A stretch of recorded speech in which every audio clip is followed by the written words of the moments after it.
and all, and welcome to Behind the Glass, the podcast which aims to take you behind the scenes of the YouTube channel Seen Through Glass and of the automotive and social media worlds. You join me, your host, Sam, from the YouTube channel Seen Through Glass, and Tony from Gravelwood Car Sales. Good afternoon. We're back.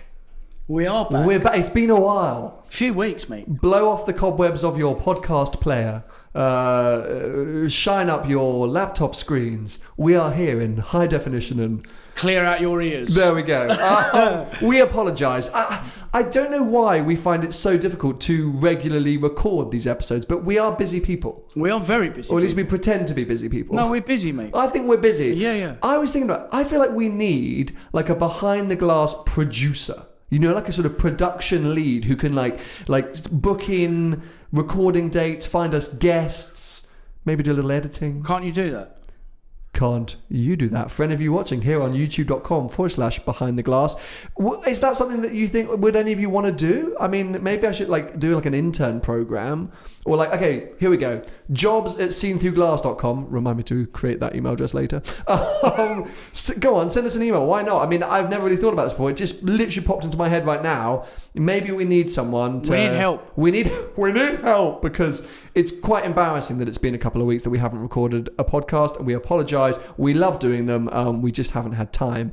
And we're going to get into why we haven't had time. So in today's episode, we are going to be discussing the Modball Rally, which I took part in a couple of weeks ago, Tony's trips to Italy and the Isle of Man, the very, very exciting Formula One British Grand Prix, and the Aston Martin DBS, and the McLaren 600 LT, two cars that have been announced since we've been off air.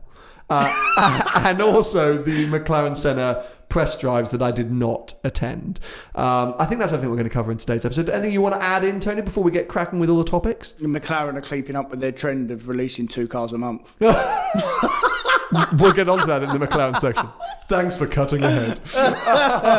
So yes, here we go. As I say, if you're watching us on youtube.com/behind the glass, make sure to hit that subscribe button and turn on notifications so when we do finally record future episodes, you will know. And if you're listening to us, hello, thank you very much for tuning in. Make sure to follow and subscribe on whatever platform you are now listening us to on, which includes Spotify. Have we said this? We're on Spotify now. I'm not sure if we'd officially announced this. It's been so long I can't remember what we talked about last time. We did talk about it. Okay, well, we're on Spotify. So all you have to do is search Behind the Glass or Seen Through Glass, and you should be able to find us in the podcast section. A lot of people got confused because they searched Behind the Glass and there was like some song from Luther Vandross, like, Behind the Glass.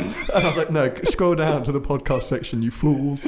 Okay, well, look, let's get cracking. Admin, housekeeping out of the way. I want to kick things off with the Modball Rally. Go. So, let me think. Let me recap for any of you that didn't know or didn't see the coverage for the Modball Rally. This year we went from London to Paris to Lyon to Monaco to Venice to Vienna. How many miles? God knows. 120 really? cars. I don't know how many miles. Because the problem is, my biggest issue or concern with these rallies is that it's all motorway driving. So, the miles just sort of tick by. You don't really notice them. The best thing about this year that made it, for me, one of the best big rallies I've ever been on is they introduced meeting points. So every single morning, you could get up and you could leave whatever kind of time you like, but there was a meeting point about 45 minutes or an hour outside of the overnight stop. So everyone regrouped at a petrol station, got coffees, had a chat, waited for the cars to roll in, saw some cars roll in, and then as a massive group of about 60 or 70 cars, we set off for the day. And that made driving on the motorway quite cool. Because in your mirrors, you had tons of supercars, and in front of you had tons of supercars, and it was that camaraderie. Because have you ever done one of those big official rallies? We're going to get onto the Italian tour you did, but before that, have you done any sort of big official rallies? Not to that extent. Not Modball or Gumball. Is Gumball? Yeah, Gumball? No, nothing like that. Nothing. Ever tempted to do one? No. One, because of motorway driving, that would bore the hell out of me, and I'm not a big drinker, mate. I cannot stay up till 2 o'clock in the morning or 4 o'clock in the morning drunk. No, but you know what? I'm so with you, and I'm not a big partier, and there's obviously a huge part of these rallies that is party. The nice thing again, and I'm just going to keep plugging Modball because I do really enjoy it. is that the people are so nice. Yeah. Of all the events I've ever done, the people on Modball are so nice. And what's great is you can go out for dinner with people, or you can go to the parties and just chat with people and get on with them. And the point where everyone gets a little bit obliterated, I just go back and I edit in my hotel room like a bit of a loner. But at least you've got an excuse. I've got an excuse for sure, but it doesn't really. There's not really an environment of like forced partying. There's not really this like, oh, you have to have an amazing time. There was some guys on it. There was a guy and his 16-year-old son on it this year that had like very relaxed time. There was some older couples, some younger couples. Like it totally ranges. But it was great. What I wanted to do is touch on my favorite cars, the cars that stood out for me. So firstly, Paul Wallace, if you're listening, there was an LP640 Murcielago. Now, well, okay, so do you like the LP640? I like the noise of them. Okay. They went completely over my head. Obviously, long viewers would know that I'm not a big Lambo fan, although I do own one. Now, right now. But last year when I went to Italy, when we went to the Best of Italy, there was a white one that we followed around a lot, had an exhaust on it, and it sounded unbelievable. Probably one of the best sounding cars I've ever heard. Wallace, in his true words, that doesn't even sound that cool. There's another one that sounds much better than that. Okay, go on, sorry. And that's what he said. Literally, but go on, continue. So that's why I thought, actually, that is a baller car. Have you ever been in one or driven one back in the day or recently? Maybe a long time ago. Definitely not recently. Because when they were out, it would be fair to say you were operating at a slightly lower level in terms of the dealership and personal. Yeah. I was dealing in £1,000 Volvos. Oh? Well, they would have been the best cars you ever deal, as we can prove with Ivan. If you're not following the adventures on the main channel, I have recently purchased a £1,000 Volvo that I actually sold 10 years ago. Almost certainly for £1,200. Yeah. It's so funny that you said that about Paul, though, because on the rally was a white LP640 driven by just two absolute heroes. This car was a manual rear-wheel drive conversion, so rare, and it had a straight-through exhaust. And I sent Paul some clips, and he was like, "Yeah, it's good, but like you should check out this exhaust." Yeah. Wait till you hear mine when I get one. I was going, oh my God, Paul, like, just accept that this one sounds really good. Yeah. So that was a surprise, because it just felt like we'd almost like transported in time, and it was just a bit classy, a bit Miami Vice, just like, and driven by this awesome guy whose passenger either ran or worked for Slovakian Playboy. No way. Literally, I mean, he was the coolest, most suave guy I've ever seen. So they were complete heroes. Moving on and continuing the Lamborghini. It's going to be a very Lamborghini-themed podcast today, by the way, now that Tony's Lambo's biggest fan. Feels like we talk about them a lot. So the other car was an Aventador S with a load of bits on it, including I think it was a Capristo exhaust. I saw that. Mate, it's the loudest thing I've ever heard in my entire life. Did it sound good, though?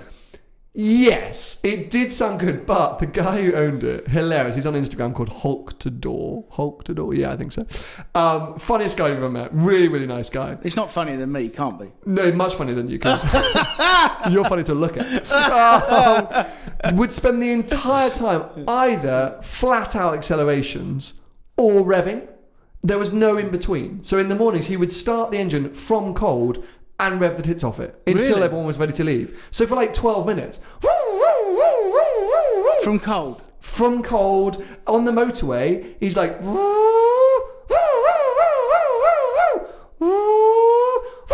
That's a really good impression, by the way. You're not appreciating how good an impression that is. That's what I was looking at you so weird. No, that was literally the actual sound. But he was a madman. So you'd be driving along, minding your own business, and you'd suddenly hear this thing and you'd go... Oh no, he's found us. And he would come out and he would peer out of his window, like, looking up at you, because whatever car you're in, you're going to be higher than an Aventador S. And he'd just smirk and he'd just go, oh my God. But it was quite a cool thing to see and quite a cool thing to witness. And it was a very, it was the right kind of car for that kind of event. And actually, this is what I wanted to talk to you about. Aventadors were the cars of that rally. They were the cars of that rally, and I think as statement cars, they still win. And now you're such a Lamborghini fanboy. Do you think you could ever see yourself in an Aventador? They are the picture car of our generation, mate. And it's not. We haven't put this in the list, but I'm going to briefly talk about it. I went to the Heffingham. Oh yes. We should have put this on the list. Please go on. So I'll be really quick. Go. There was an Aventador S Roadster with us. Just explain the event a tiny bit more if anyone didn't know. Okay, fine. So Heffingham Concourse, that's what they call it. It's a privately run car show of whatever. Yeah, like a mini Salon Privé or a mini Goodwood Festival of Speed, Cartier Lawn. Mini Salon Privé, probably more. Sure. Mega cars. Nick Mason's car was there. He actually spoke to him. He's a nice chap. Very. Very nice. You spoke to him? I've spoken to him. Good boy. I thought you would. Who else was there? There was lots of other, like proper cars. 3 million, 4 million quid cars. Legit stuff. Legit. I've never seen anything like it. And the car that caught your eye was an Aventador S? No. So that's what you were going to say. I was like, oh, Tony, please. No. I've given up on you. So obviously I went with Supercar driver. There was 6 or 7 of us that went. I took my Uber, the AMG. Your AMG GTR is your Uber. You have fallen out of all consciousness and become a douchebag. Carry on. We had 918 Spider with us. Z8. Wow. Very cool. Z8, that is baller. Yeah. Aventador S Roadster, GC2 RS, TDF. Proper cars. They were with us, the Supercar drivers. Members. And the Aventador S, when we asked all the staff, which car would you pick out of all of them? They all said the Aventador S Roadster. Every single one of them. It still wins. It's unbelievable. I just don't know. I think, you weren't, were you the Countach area? No, you weren't the Countach. That was before you, wasn't it? Sorry. I know you're 25. Very early 80s, which is when I was born. But everyone from that era talks about the fact that was a poster car. The Aventador, I think, has gone beyond that. Because of social media, that car still is the king of the road. Yeah. It doesn't matter what event you turn up to with what cars. If there is an Aventador, it still gets all the attention, is the sort of the loudest, the most in your face, the most desired by people. And it was the same on Modball. No matter where we went, and we had some awesome cars on Modball this year, the Aventadors would just steal it. They just don't look out of place. And when you really think hard, there isn't anything that competes with it. It's 350 grand to something that competes with it in terms of looks present. It's £1 million up. Well, is it am I right in thinking it's the only naturally aspirated V12 mid-engine car? Hold on a sec. Is that right? It's got to be one of. Because Zonda you can't theoretically buy anymore. No. I'm talking about in terms of current production. Certainly in that bracket, there isn't a car. But I don't think anything else is naturally aspirated because Huayras are turbos. F12. But that's not mid-engine. No. But that's the only car that would 812. Sorry. Yeah, and F12 because it's Aventador. So yeah. Current production. Yeah. Okay, fine. Anyway, sorry. Yeah, I'm going a bit carried away. But no, you're so right. It's a very unique car. And let's round it back to the question that I originally asked you. Could you see yourself in one? Because I feel like you're... Oh, God. Oh. No. Tony. Honestly, I've got to do it one day, haven't I?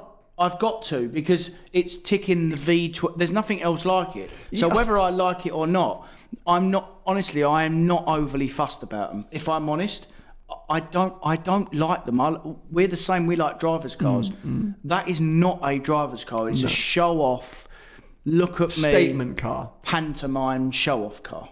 And the best at it, it's the ultimate at doing those things. Yeah. But for people like us who really just want to drive in a driver's experience, I don't think it's our kind of car. Yeah. But you have done a 360 turn on this brand over the last 12 months and spending a lot of time around Lamborghini owners and fans.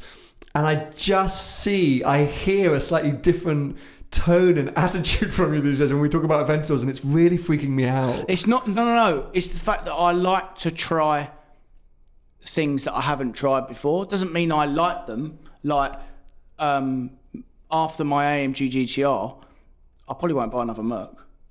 I'm not, but I wanted that car. I wanted to try it. So why not try it? Why not put your money where your mouth is and try it? Only something a rich man can say. No, I'm just saying that's what you need to do. I think with the way that social media is and it just in general, I think you need to pick, if you like cars like we do, you pick 2 brands or 3 brands and you stick with them brands, because you can't buy everything, mate. It's impossible. You can't keep up. So that's what you do. I think it's a really good point because, as you say, until you've tried something, you don't really know if you like it or not. Exactly. And so many of these cars now are so good. They all operate of a level that it comes down to character traits, cars' personality, because fundamentally they're 0 to 60s, 0 to 100s, etc. are all quite similar these days.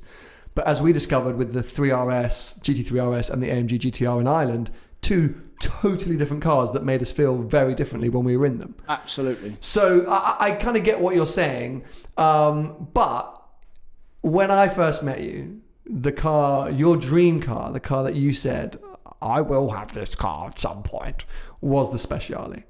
Now, I think at the time when we first met, that car was still the king of supercars. You asked any automotive journalist, anyone in the world, they say, yeah, well, the best thing I've driven is still the Speciale.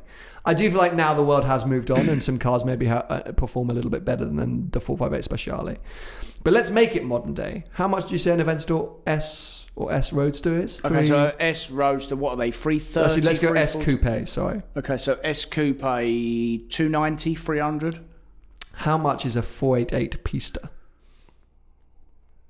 320. Is that list or spec? Spec. Okay.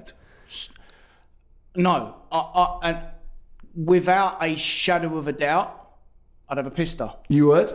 Of course. If you could get one, you would have a Pista instead? That's the problem. That's why I've started buying Lamborghinis, because I would love an 812. I would break my leg for a Pista, but I can't have one, mate.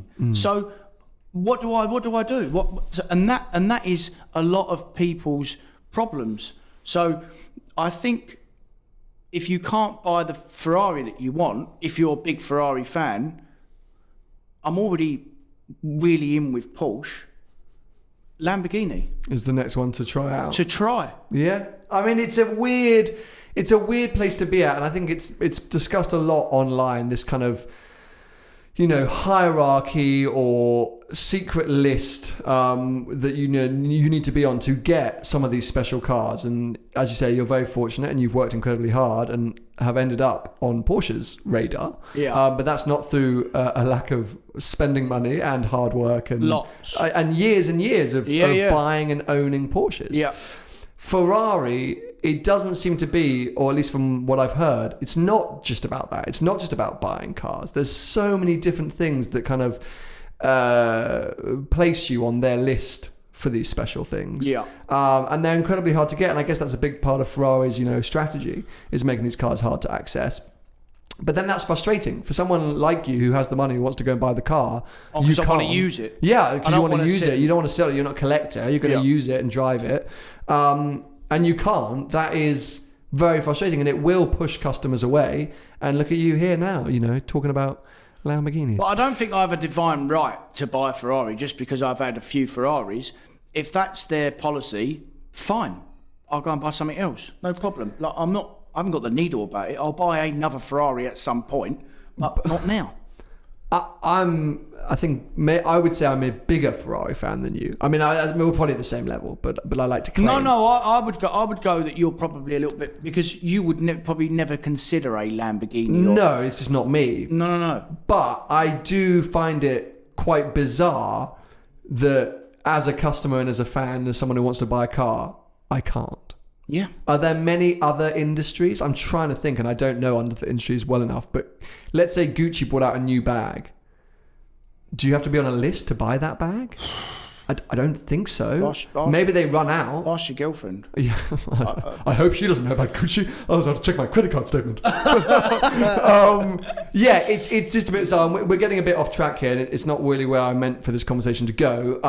But I do find it frustrating Because, you know, I just think that we should be able to go out and buy the cars that we want to buy. And fair enough, they're limited edition, fine, they run out, that's it. First come, first serve type thing, bish, bash, bosh, but it doesn't seem to work like that. Yeah. Anyway, very quickly, the other car that I wanted to mention on the Modball Rally is my third and final pick of the bunch. A G-Wagon 4x4 squared. Sick. You know what? They're so cool. So good. I really don't like the G-Wagon, but the 4x4 squared is hilarious. And years ago, on the main channel, myself and Archie Hamilton took one out. And I was like, this is the most hilarious but awful but brilliant car in the world. Yeah. And the more I see them, the more I think I would just love one of those. Yeah. I mean, they're just a tank, and it kind of became the honorary camera car. And it was just great. It was awesome to see. So big fan of those. Yeah. Anyway, we've been talking about, we've been getting distracted and talking about the Modball for a little bit too long. So let's move on and find out about Tony and what he's been doing. Please tell us all. So I've been to Italy, mate. You have? I have. So first of all, we done a trip, 5 or 6 of us, and then we bolted onto a Lamborghini tour. So we started off South Coast, the Amalfi Coast, worked our way over 2 or 3 days into central Rome, stayed there for a night, and then drove up to Tuscany, where the Lamborghini tour started. Apart from the hotel smelling like rotten eggs, it was very nice. Which hotel smelled like rotten eggs? I never remember the names of the hotels. The Lamborghini hotel. Oh, really? No, it was very nice. But it smelled like rotten eggs. It had a... Maybe someone just farted in your room. No, mate. What, for 4 days? Yeah. What do you reckon the maids Who had knows? She might have had stomach issues. I'm very sympathetic to that. Apparently, it was the pool. It had one of them... Oh, do chlorine backfires or whatever? It's supposed to be good for your skin. It was a health farm place. I felt like literally vomiting. Oh, that's so everyone's the awful. same. Oh, that's so awful. But anyway, it was nice. It was all... You were in the done. Huracan, Performante? Performante. There were 28 or 29 cars on the trip in total. That's the Lamborghini trip? The Lamborghini trip, yeah. So obviously there was five or six of us to start, and we bolted on to that. Ended up being with 28, 29 Lamborghinis. Split into 2 or 3 groups. Uruses. Oh, God. Why have your eyes just lit up? No, first of all, I want to talk to you about Aventadors again. Oh, no. No. And this is a bad thing. Oh, okay. Go on. This is what would make me not want one. Oh, okay. Please. So I was following an SV. Yeah. Quite briskly. Sure. Really? Really? Just at 59 in a 60. Yeah. And he honestly went to go round a tight left-hander and went straight. Oh, no. Nearly Nothing into a happened. tree. No. And he wasn't... We was pedaling. Yeah. That is why I wouldn't want one of them cars. Understeer. The Performante just went round. Yeah, because it can actually turn. It just goes round the corner, and that's Wow. the biggest... Yeah. So going back to our previous conversation... No, fair enough. I Okay. want to want one. Uruses. Oh, God, this whole podcast is going downhill so rapidly. You don't like Uruses, Oh, no? I hate the Urus. I hate Why? I hate the idea of the Urus because Okay, I haven't fine. been in, I mean, I have sat in one, but I haven't driven one, so I can't really say. But just in terms of looks, the idea of it, the price point of it, everything about it infuriates me. Okay. It is absolutely bonkers fast. Like, when I say fast, it is hurricane fast. Really? It is so fast. All right, the roads in Italy, they're not great. They're bumpy. There's loads of stones. Sure. There's potholes. Sure. So your Huracan maybe isn't going as quick as it could on a... Exactly. Track, Okay. it wouldn't get anywhere near it. But on the roads, it was so fast. It did cook the brakes, though. I can imagine it does weigh about 18 tons. Yeah, so it's 2 ton. The Italian drivers that were driving them, they were actually the people who designed the cars. Oh, that's cool. Yeah, so they knew how to push them, they knew how to drive them.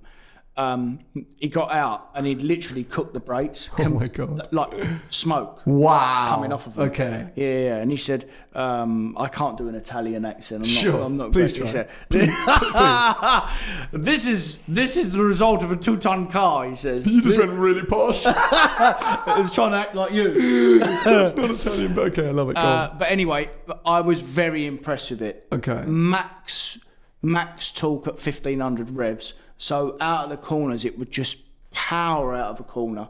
Honestly, no roll. Really? That's what I was about to ask. No, flat through the flat, corners. mate. I was so surprised. I was like you, like, I don't really like. What's the point of it? It's a stupid car.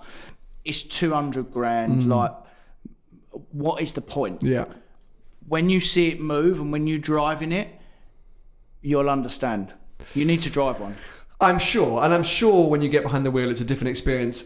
However, for me, I think visually, I don't like the design of it. I really don't like the design of it.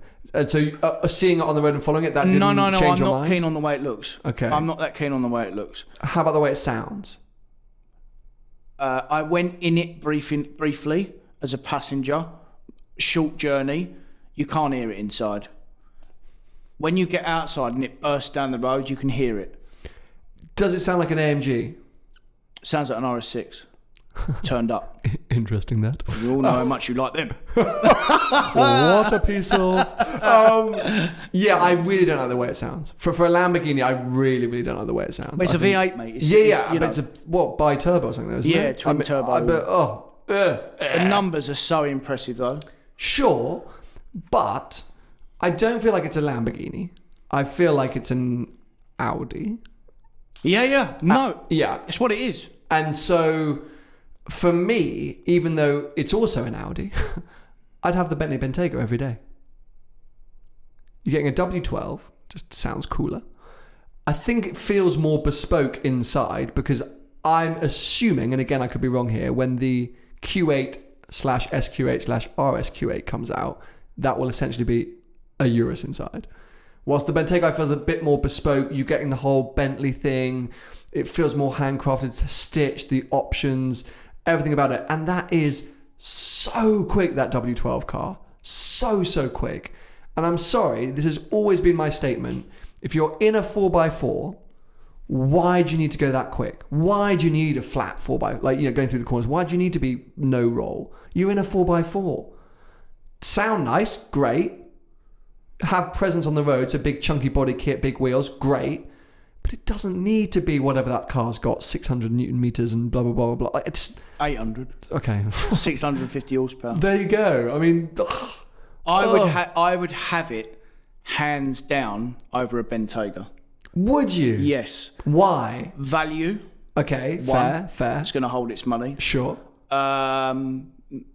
Exclusivity, they're not going to make as many. Oh, really? You think it's going to be quite limited numbers? 3,500 a year weld. Okay. Separate factory, but Bentaygas, there's probably them every week. Yeah, I see about 4 a day. Yeah. It's mad. Yeah. The Urus will drive better. It won't. The Bentayga's nice in a straight line. Yeah, I still think it's impressive. Yeah, but it's very quick in a straight line. Yeah, but it won't be as quick as the Urus. Fine. Okay, I probably agree with you. Yeah. I don't know the stats. It won't be. It can't be. Here he is, Lambo's biggest fan. No, I'm just... Nothing will touch the Urus. It's the best 4x4 on the market. I think at this moment in time it is. But it's also one of the most expensive, so it's got to be. Ferrari are going to bring one out, though, in a minute. Or the FUV. Absolutely blow it out the water because it will drive properly. Well, essentially, it should be a Lusso on stilts, right? The Ferrari FUV, which I think is actually a couple of years away. I think we're a bit further from that than we realise. Because I think Ferrari's tactic seems to be to bring out cars mid-life of their rivals, so they can't be directly compared. Yeah. But for me, this is what I would do. I would go down a bracket and get a Range Rover Sport SVR. Because you're nearly half the price. You've got Range Rover, obviously great, solid look, like all the hair, like what's it called, it's got that brand value. Yeah. It's comfortable, it's great, it sounds brilliant, it's got amazing street presence. It's quick when you need it to be quick in terms of a straight line. Fine, it's not going to keep up with the Urus around a twisty road, but who cares? And it's a Range Rover, which is the best off-roaders in the world. It's the best of British. Just the best of British. Owned by China. And but it costs 100 grand less. Yeah. No, I agree. So that's, hands down, if I was in the 4x4 market, I'd be looking around there. Okay, but people that are buying a Urus, they've already got a Range Rover, mate. Okay, fine, fair. They've already got an Aventador. They've already got... Yeah, if you're spending that much money on a Urus, you've got a few other whips, don't you? And money doesn't mean anything to you because if it's your only 4x4 to take the kids to school, and it's worth half the value of your house, you're not buying that car. Do you know what I mean? No, it's true. Sure, isn't it? no, it's so true. It's so true. It's just another car. It's another reason for Lamborghini to get 200 grand out of their customers. Yeah, brilliant. Geniuses. Okay, so amazing.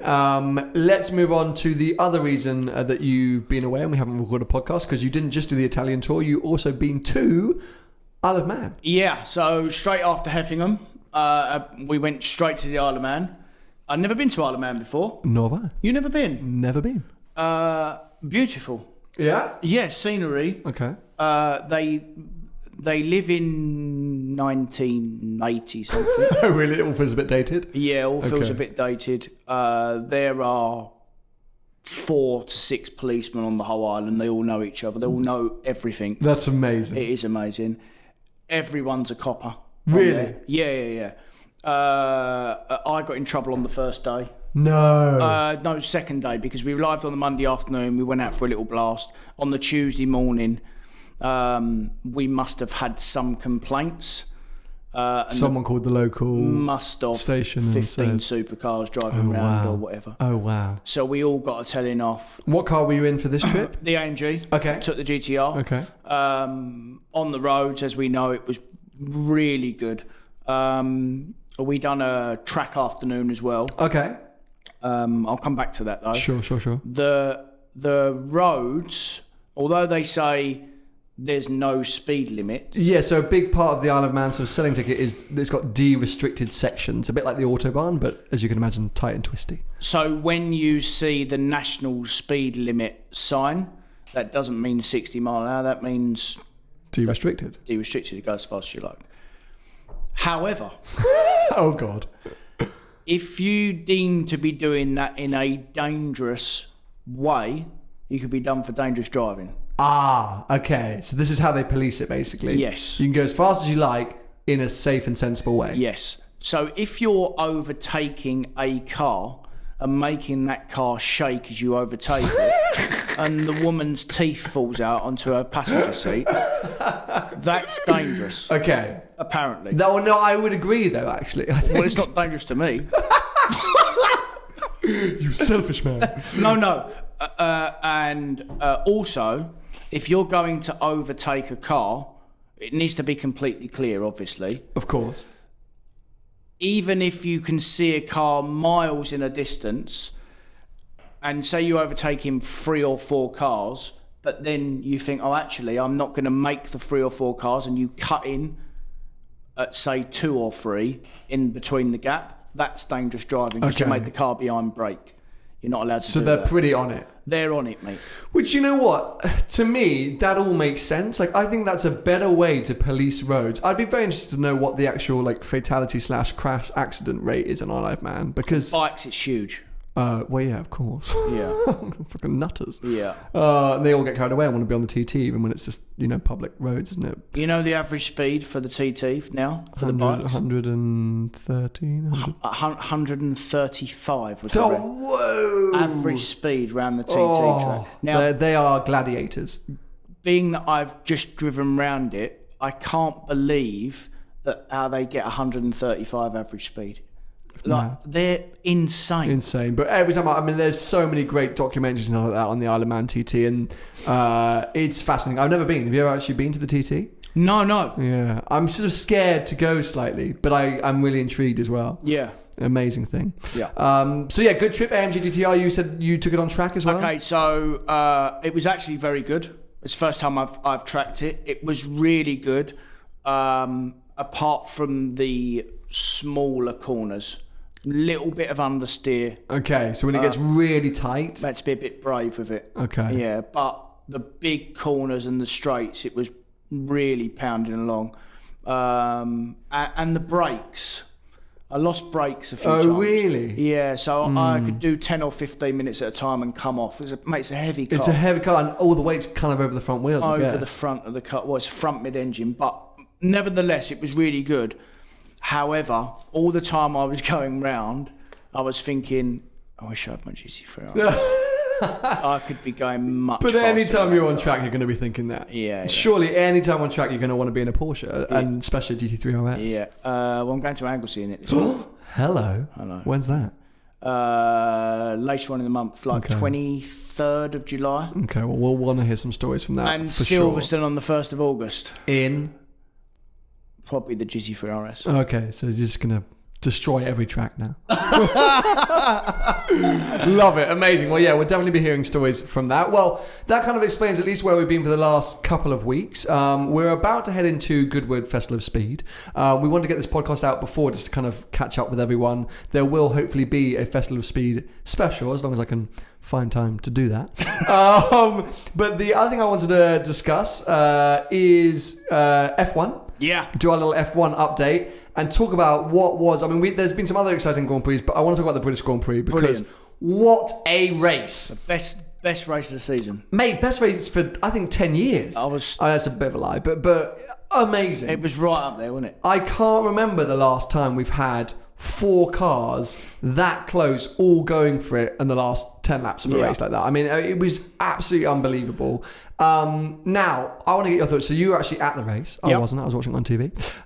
Hamilton carving through the field after the first lap incident. Do you think that was too easy, or did you think it was amazing to watch?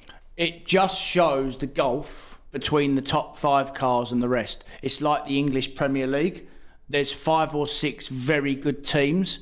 The rest just can't keep up for money reasons, talent reasons. That's the best comparison I can give. It was like watching Le Mans seeing an LMP1 car overtaking an LMP2 car. It was unbelievable. It was unbelievable. But having said, I am a Hamilton fan, so I'm biased. I'm not. I did find it exhilarating. Honestly, hands off to him. Hands up. Hats off. Hats off to him. He was very good.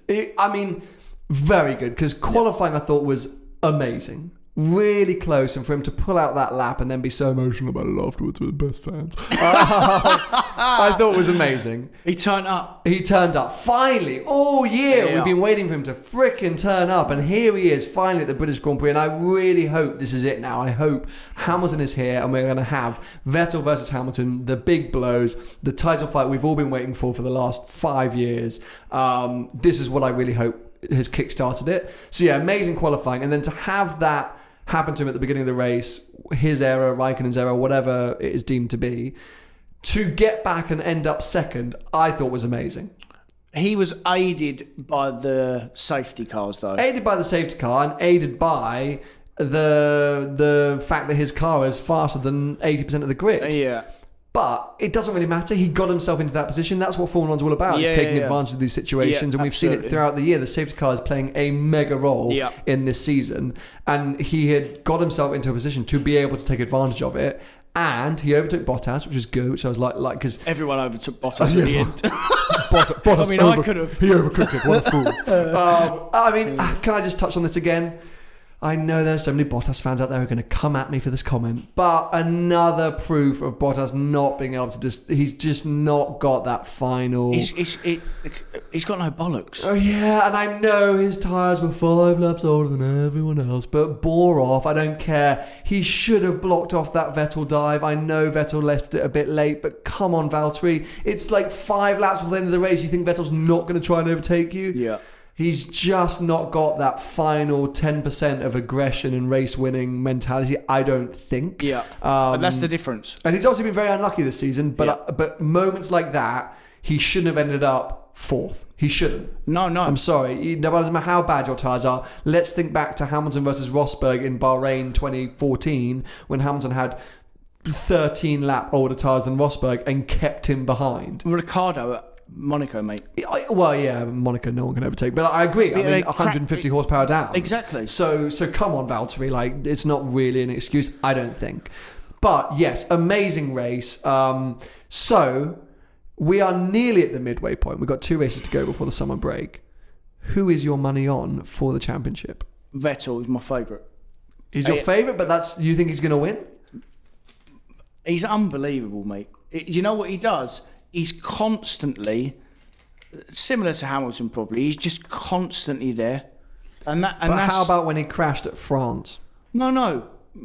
Everyone makes mistakes, mate. He makes a few. Not many. He makes a few. No. He makes more than Hamilton. No. He makes... Mate, he does. Well, this over season. The last this season, let alone over the last few years. Do you think? Yeah. I think he's more consistent than Hamilton. No, he's not. Over the last 10 years, you don't think he's been more consistent? Definitely not. Definitely not. Really? Hamilton's won every single year he's raced. That's consistency for you right there. He's had a few dodgy years in there for sure, and he's petulant and he's stubborn, but definitely since he's joined Mercedes and he cooled off and he stopped being all aggro, he is very consistent, Hamilton, and his runs in the points and his maturity. Vettel still gets aggro, still gets angry, and still makes mistakes. Don't get me wrong, I see them personally as the two best in the sport, closely followed by Ricciardo and Verstappen. Yeah. But they're, I think, in a slightly different league. So they are the best, but I do think Hamilton...